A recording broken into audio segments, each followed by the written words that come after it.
दोस्तों आपको बता दें कि बागेश्वर धाम के महाराज धीरेन्द्र कृष्ण को हनुमान जी का लोक अवतार मानते हैं और इनके प्रति लोगों के मन में काफ़ी श्रद्धा है।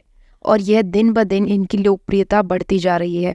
सिर्फ देश ही नहीं बल्कि दुनिया के बहुत सारे देशों के लोग भी इनके भक्त हैं और इनसे आशीर्वाद लेने के लिए इनके धाम बागेश्वर धाम पहुंचते हैं।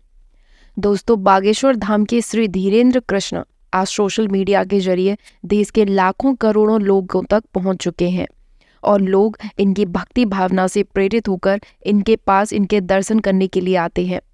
दोस्तों आपको बता दें कि दिन ब दिन लोगों का बागेश्वर धाम के प्रति श्रद्धा बढ़ती जा रही है और बागेश्वर धाम में बालाजी का दरबार लगता है और यहाँ पर सैकड़ों हजारों की संख्या में लोग रोजाना दर्शन करते हैं।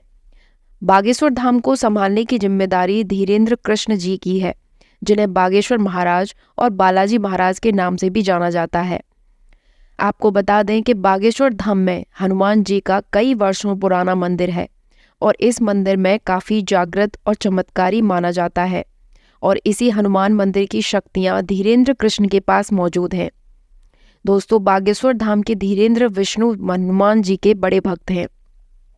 हनुमान जी की पूजा निरंतर रूप से करते हैं और इन्हें हनुमान जी से कुछ चमत्कारी शक्तियां भी प्राप्त हैं। इसका इस्तेमाल है कि लोगों की समस्याओं को सुलझाने के लिए करते हैं।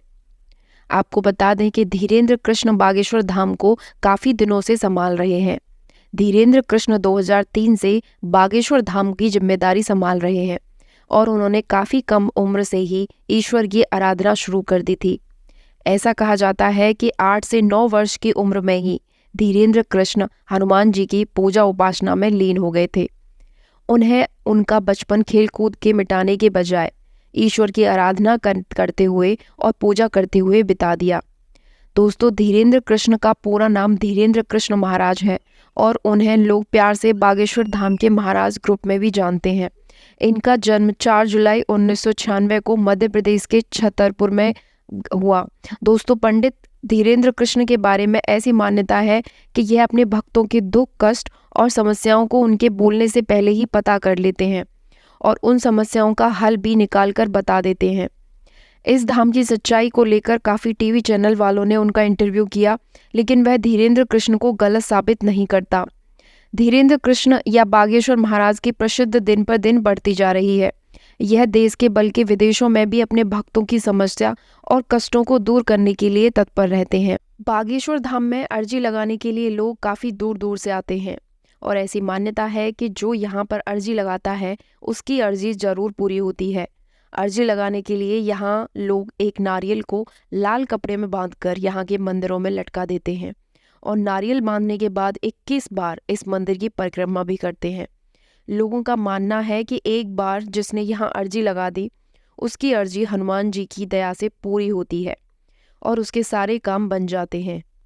इसके साथ ही यहाँ पर एक काफ़ी भव्य धाम लगाया जाता है जहाँ बागेश्वर महाराज धीरेन्द्र कृष्ण अपने भक्तों से मिलते हैं, उनकी समस्याओं और कठिनाइयों को सुनते हैं और उनका उपाय बताते हैं।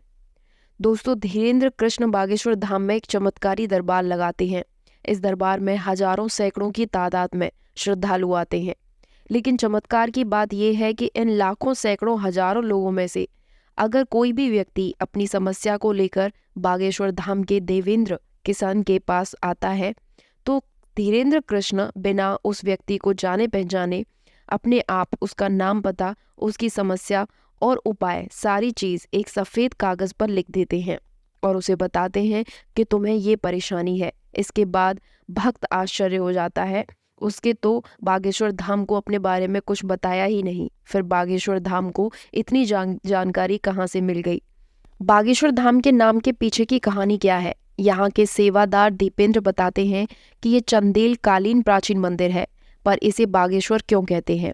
इसके बारे में उन्होंने बताया कि इस पहाड़ के आसपास घना जंगल था जिसमें बाघ घूमते थे, इसीलिए इसे बागेश्वर कहते थे और बागेश्वर बोला जाने लगा। महादेव की इस मड़िया के पास ही बना है बालाजी धाम। हनुमान जी महाराज का नया मंदिर बागेश्वर धाम महाराज के आचार्य धीरेन्द्र शास्त्री इन्हीं बालाजी के उपासक हैं और कहते हैं कि इनको इन्हीं की सिद्धि मिली है और इन्हीं के दम पर वह लोगों का भूत व भविष्य बताते हैं। बालाजी के मंदिर से सट कर ही लगा है एक बड़ा सा पेड़, जिससे चिपक कर लोग चीखते चिल्लाते हैं। इसके बारे में दीपेंद्र बताते हैं कि ये प्रेत बाधा से ग्रसित लोग हैं जो यहाँ मंगलवार और शनिवार को आते हैं। इस पेड़ में पॉजिटिव एनर्जी है और उसे छूकर या उससे चिपक कर इन लोगों के दिमाग पर छाई नेगेटिविटी एनर्जी दूर हो जाती है। यही हमें कुछ लोग बताते हैं कि जिनको जंजीर से बांधा गया था और वे जमीन पर लोट लगा रहे थे। इन तीनों जगहों के आसपास बैरिकेड लगाई गई थी और दिलचस्प की बात यह है कि मंदिर से दूरी बनाने के लिए लगाई गई बैरिकेड पर ही काले, लाल और पीले रंग की पोटलियां बांधी हुई हैं। इन पोटलियों में अलग अलग फरमाइशें या श्रद्धालुओं की मन्नतें हैं। काले में प्रेत बाधा से मुक्ति, दो पीले में शादी ब्याह की मन्नत, तो लाल में सामान्य कामकाज करवाने की अर्जी है।